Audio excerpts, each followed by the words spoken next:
میت کی تدفین کے لیے ایک قبر تیار کی جا رہی تھی۔ اچانک اس نئی قبر کے قریب میں موجود ایک پرانی قبر کی دیوار ڈھہ گئی۔ جیسے ہی دیوار کا گرنا تھا، وہاں موجود لوگ یہ دیکھ کر پریشان رہ گئے کہ اس پرانی قبر کے اندر تازہ گلاب کے پھول کھلے ہوئے تھے اور اس میں سے خوشبو آ رہی تھی۔ وہ یہ دیکھ کر حیران تھے کہ آج تک ہم نے جتنی قبریں کھودیں، یا تو اس میں سے پتھر کنکر نکلے ہیں یا تو ہڈیوں کے ڈھانچے، لیکن یہ پہلی قبر تھی جس میں تازہ گلاب کے پھول کھلے ہوئے تھے اور اس میں سے خوشبو بھی آ رہی تھی۔ لوگوں کے دلوں میں یہ جستجو پیدا ہوئی کہ پتہ کیا جائے آخر یہ قبر کس کی ہے اور اس کے اعمال کیسے تھے۔ بہت تحقیق کے بعد پتہ چلا کہ یہ قبر والا فلاں گاؤں کا رہنے والا ایک غریب دیہاتی کسان تھا۔ لوگ تلاش کرتے ہوئے اس گاؤں میں پہنچتے ہیں۔ اس قبر والے کے گھر پہنچے تو دیکھا وہاں ایک بوڑھی بیمار عورت موجود ہے۔ لوگوں نے اس عورت سے اس کے شوہر کے بارے میں پوچھا۔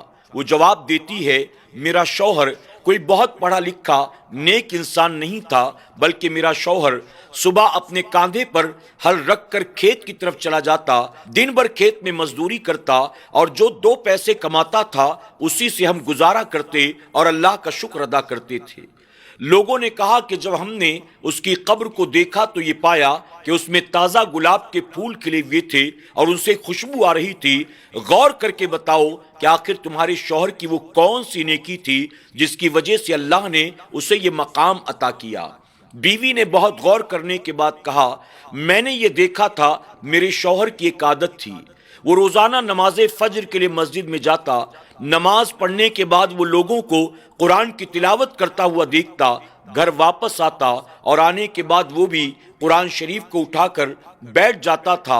اسے قرآن پڑھنا تو نہیں آتا تھا، لیکن وہ قرآن پاک کے ہر صفحے پر اپنی انگلی کو پھیرتا جاتا تھا اور کہتا جاتا تھا، یہ بھی حق ہے، یہ بھی حق ہے، یہ بھی حق ہے۔ مجھے لگتا ہے اس کے اس عمل کی وجہ سے اللہ نے اسے یہ مقام عطا کیا ہے۔ اللہ اکبر۔ ناظرین اکرام، آپ ذرا سوچے تو صحیح، اللہ کا ایک ایسا بندہ جو غریب ہے، دیہاتی ہے، پڑھا لکھا نہیں ہے، قرآن سے محبت کرتا ہے، وہ قرآن کی تلاوت تو نہیں کرنا جانتا، لیکن قرآن کی ایک ایک آیات کو اللہ کا کلام سمجھ کر اس کے حق ہونے کی گواہی دیتا ہے۔ اللہ اس کے اس عمل کے عوض اس کی قبر میں تازہ گلاب کے پھول کھلا دیتا ہے۔ تو اللہ کا وہ بندہ جو قرآن کی تلاوت کرتا ہوگا، بہترین انداز میں قرأت کرتا ہوگا، لوگوں کو قرآن سناتا ہوگا، لوگوں کو قرآن پڑھاتا ہوگا، لوگوں کو قرآن کی طرف بلاتا ہوگا، اللہ اس کی قبر کو یقیناً جنت کا باغ بنائے گا اور اللہ اس کو جنت میں اعلیٰ مقام عطا کرے گا۔ اللہ رب العزت کی بارگاہ میں دعا ہے، میرا کریم ہم سب کو بھی قرآن مقدس سے محبت کرنے، قرآن کی شب و روز تلاوت کرنے کی اور قرآن کے مطابق اپنی زندگی گزارنے کی توفیق عطا فرمائے۔ آمین یا رب العالمین۔